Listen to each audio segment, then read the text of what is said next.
Hi friends, welcome to Madhu Telugu stories channel. Friends, ఎవరైనా మన channel ని కొత్తగా చూస్తున్నట్లయితే ప్లీజ్ అండి వెంటనే మన ఛానల్ ని సబ్స్క్రైబ్ చేసుకొని పక్కనే ఉన్న బెల్ ఐకాన్ ని యాక్టివేట్ చేసుకోండి. సో నేను ఒక 1000 సబ్స్క్రైబర్స్ అయితే ఎక్స్పెక్ట్ చేస్తున్నాను. ప్లీజ్ అండి, ఇంకా అవ్వలేదు నాకు 1000 సబ్స్క్రైబర్స్. సో మీరు సబ్స్క్రైబ్ చేసుకుంటే నాకు సపోర్టివ్గా ఉన్నట్టే. అలాగే ఇవాళ అప్లోడ్ చేసే స్టోరీని కూడా మిస్ అవ్వకుండా ఎండ్ వరకు చూడండి. మీకు ఇంకా ఎలాంటి స్టోరీస్ కావాలో కూడా నాకు కామెంట్ బాక్స్ లో తెలియజేయండి. నేను తప్పకుండా రీప్లై ఇస్తాను, ఆ స్టోరీస్ చేయడానికి ట్రై చేస్తాను. అలాగే మీరు ఆ వీడియోని కూడా లైక్ చేయండి, మీ ఫ్రెండ్స్ ఎవరైనా ఉంటే వాళ్ళకు కూడా షేర్ చేయండి.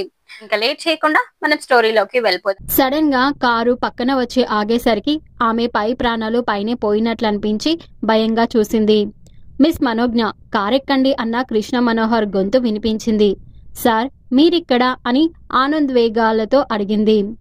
మా ఊరికి వెళ్ళడానికి షార్ట్ కట్ రూట్ ఇది. నేను వెళ్తుంటే మీరు కనిపించారు. పదండి, డ్రాప్ చేస్తాను. రోజు ఇంత దూరం నుంచి వస్తారా అని అన్నాడు ఆశ్చర్యంగా. ఆ కంఠంలోని అధికారానికో అంతవరకు పడిన టెన్షన్ వల్లనో మారు మాట్లాడకుండా కారు ఎక్కేసింది మనోజ్ఞ. ఎటు వెళ్లాలో చెబితే అని అతను అడగగానే రూట్ చెప్పింది. తను ఉంటున్న ఇల్లు సమీపిస్తుండగానే ఇక్కడ ఆపేయండి, నేను వెళ్ళగలను అంది గబగబా. ఇంటి ముందే ఆపితే అతనిని లోపలికి ఆహ్వానించవలసి వస్తుందన్న భయంతో అతడు కారు ఆపి ఆమె ఇంట్లోకి వెళ్లేంత వరకు ఆగి తర్వాత కారు స్టార్ట్ చేశాడు. అయ్యో, థ్యాంక్స్ అయినా చెప్పాను కాదు అని గిల్టీగా అనుకుంది మనోజ్ఞ. లోపలికి పిలిస్తే ఇంటి ఓనర్ సుగుణాకరం ఏమంటాడు?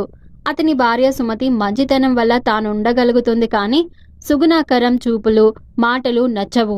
ఇంచుమించు తన ఈడు కూతురు ఉన్న సుగుణాకరం తనతో రాసుకు పూసుకు తిరగాలనుకోవడం నచ్చదామెకి. ఏదో వంకన వచ్చి హస్కు కొడుతూ ఉంటాడు. అందుకే అతడు రాగానే ఏదో వంకన సుమతినో అతని కూతురు వాణినో పిలుస్తూ ఉంటుంది. అద్దె తక్కువ, సౌకర్యంగా ఉండడం వల్ల ఖాళీ చేయాలనిపించడం లేదు. పెరట్లో నాటిన కూరగాయ మొక్కల వల్ల కూర ఖర్చు ఉండదు.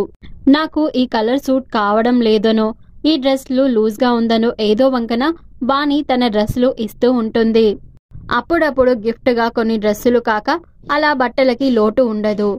ఇక ఆదివారాలు కృష్ణ, దీప్తిలలో ఎవరో ఒకరు తన దగ్గరికి వస్తూ ఏవో చిరుతిళ్ళు, పళ్ళు, నిత్యావసర వస్తువులు తెస్తుంటారు. ఇలా వాళ్ళు తనకు ఖర్చు తప్పిస్తున్నారు కాబట్టే తన జీవితంలో 3 అంతులు ఇంటికి పంపించగలుగుతుంది.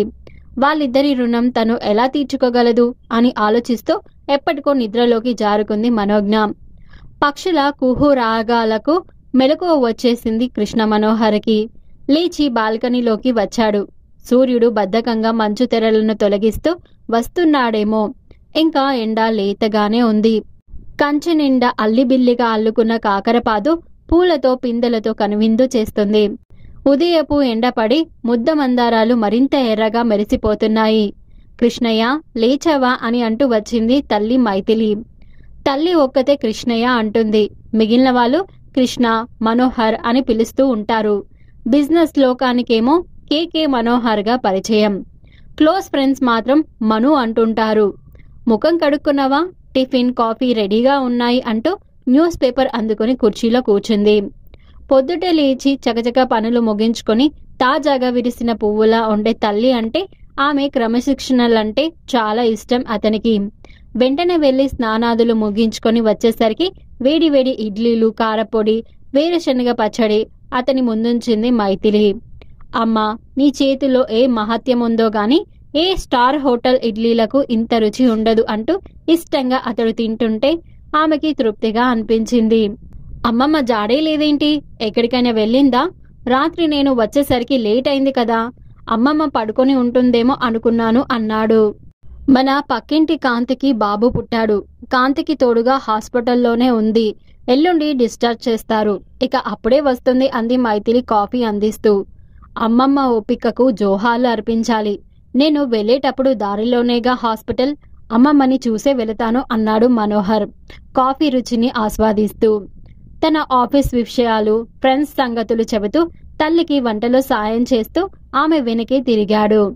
ఇంకా చిన్నతనం పోలేదు వీడికు అని మురిపంగా అనుకుందామే. అమ్మా, మిమ్మల్ని చాలా మిస్ అవుతున్నాను.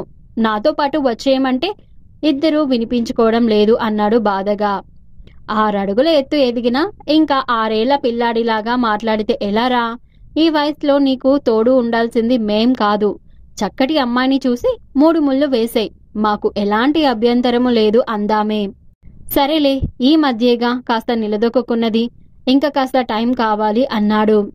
తర్వాత తను తెచ్చిన చీరల్ని సూట్ కేసులోంచి తీసి ఆమెకి ఇచ్చాడు. చాలా బాగున్నాయిరా అంది మైథిలి. అమ్మమ్మకి నచ్చుతాయి కదా అన్నాడు. ఇంత మంచి నాణ్యమైనవి సెలెక్ట్ చేశాక నచ్చకుండా ఉంటాయా? అసలు నువ్వు తెచ్చావంటే చాలు, అది ఎలాగున్నా పొంగిపోతుంది అంది మైథిలి నవ్వుతూ. 9 వరకు తల్లితో గడిపి వెళుతూ హాస్పిటల్లో బహుదేవ్ అమ్మను కాంతిని పలకరించి సిటీ వైపు కదిలాడతను. హాయ్ మను అంటూ కృష్ణ దీప్తిలను చూస్తూ ఆశ్చర్యపోతూ, ఏంటి ఏకంగా ఆఫీస్కి వచ్చేశారు అని కాస్త కంగారు పడుతూ అటు ఇటు చూస్తూ అడిగింది మనోజ్ఞ. నిన్నేం డిస్టర్బ్ చేయంలే తల్లి, వాత్సల్య ఆశ్రమంలో ఫంక్షన్ ఏర్పాటు చేశాం, డొనేషన్ కలెక్ట్ చేస్తున్నాం. ఆ పనిలో భాగంగా కృష్ణ వస్తుంటే ఆ వంకనైనా మీ బాస్ ని చూడొచ్చు అనుకుంటూ నేను వచ్చాను అంది దీప్తి నవ్వుతూ. 5 నిమిషాల పాటు మనోజ్ఞతో మాట్లాడి తర్వాత కృష్ణ మనోహర్ క్యాబిన్లోకి వెళ్లారు. లోపల నుంచి పెద్ద పెట్టున నవ్వులు కబుర్లు గలగలా వినిపిస్తూ ఉంటే, ఒకే జాతి పక్షులు, ఏ చీకు చింత లేని వాళ్ళు కాబట్టి అంత హాయిగా నవ్వుకోగలుగుతున్నారు అనుకుంది మనోజ్ఞ. చిరు చేపల ఈర్ష మొదలవుతుంటే.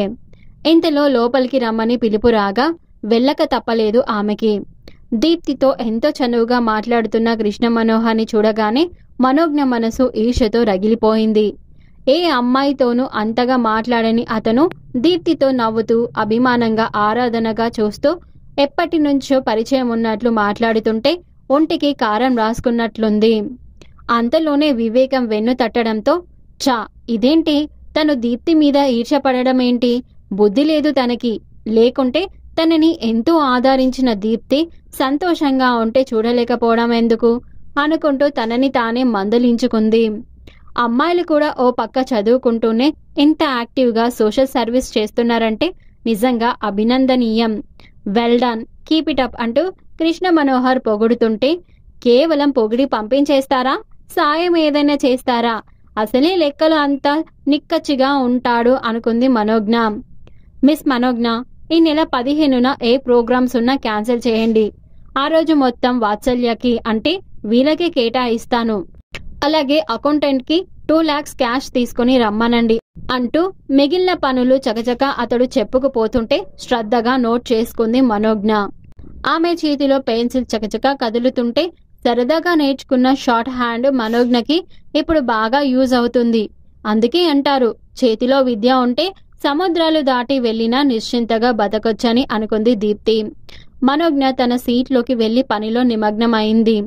3/4 గంట తర్వాత కృష్ణ దీప్తి అతడిచ్చిన డొనేషన్ తీసుకుని మనోజ్ఞకి బాయ్ చెప్పి కదిలారు. వారి వెంటే బయటకు వచ్చిన కృష్ణ మనోహర్ వాళ్ళు కనుమరుగయ్యేంత వరకు చూసి, దీప్తి మీ ఫ్రెండా, వెరీ నైస్ గర్ల్ అన్నాడు. అవును అన్నట్లు తలాడించింది మనోజ్ఞ.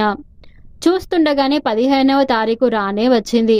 ఆ రోజు ఆఫీస్కి వస్తూనే, మనోజ్ఞ, నేను అర్జెంట్ పని మీద ఓ బిల్డర్ని కలవాలి, గంటలో వచ్చేస్తాను, నేను వచ్చేలోగా పనులన్నీ కంప్లీట్ చేసుకుని ఉండండి, వాత్సల్య ఆశ్రమానికి వెళ్దాం అని చెప్పేసి ముఖ్యమైన పనులేవో చూసుకొని వెళ్ళిపోయాడు కృష్ణ మనోహర్.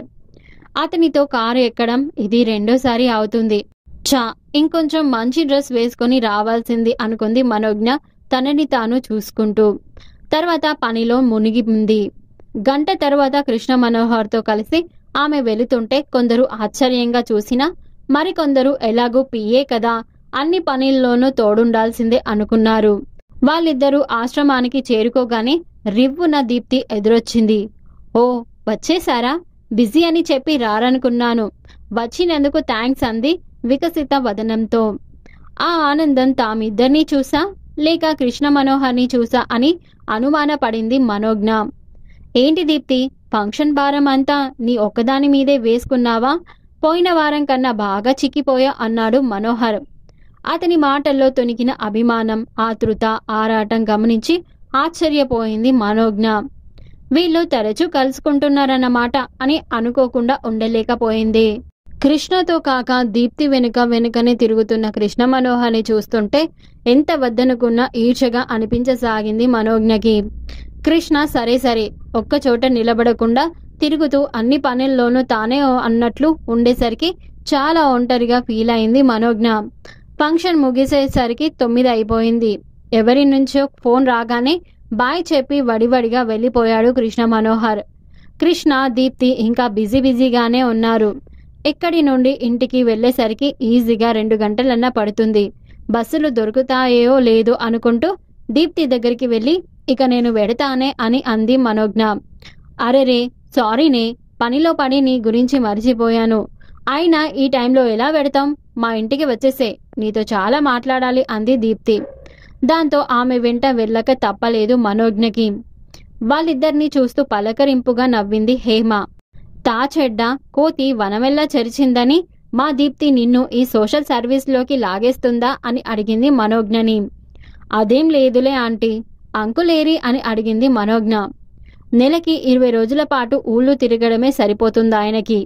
ఇదేమో కాలేజీతో ఇలాంటి వాటిలో ఫుల్ బిజీ. నేను ఒంటరిగా ఉండాల్సి వస్తుందన్న సంగతే పట్టదు ఇద్దరికి అంది హేమ. అమ్మా ప్లీజ్ సీడీ ఆన్ చేయకు, చాలా రోజులకి కలుసుకున్నాం, మమ్మల్ని వదిలే అంటూ మనోజ్ఞని తన రూంలోకి లాక్కెళ్ళిపోయింది దీప్తి. రాత్రి 1 గంట వరకు కబుర్లు చెబుతూనే ఉంది దీప్తి. అయితే అవి ఎప్పటిలా ఆనందాన్ని, రిలాక్సేషన్ని ఇవ్వలేకపోయాయి మనోజ్ఞకి. ఎందుకంటే వాటిలో చాలా వరకు కృష్ణ మీద కంప్లైంట్స్, మిగిలినవన్నీ కృష్ణ మనోహర్తో పెరిగిన పరిచయం గురించినవే కావడం. మరి ఆ తర్వాత ఏం జరుగుతుందో తెలుసుకోవాలి అంటే నెక్స్ట్ ఎపిసోడ్ వినాల్సిందే.